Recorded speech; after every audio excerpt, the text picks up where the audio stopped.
ninka maydha maalinta jimce ee dharka waxa uu fiican uu haysto soo xidha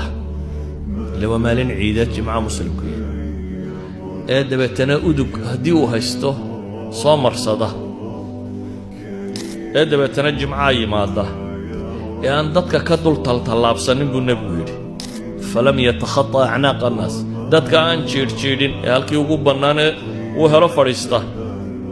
oo tukada wixii alla uu qoray inuu tukado dabeetana marka imaamku yimaado aamusa oo dhageysta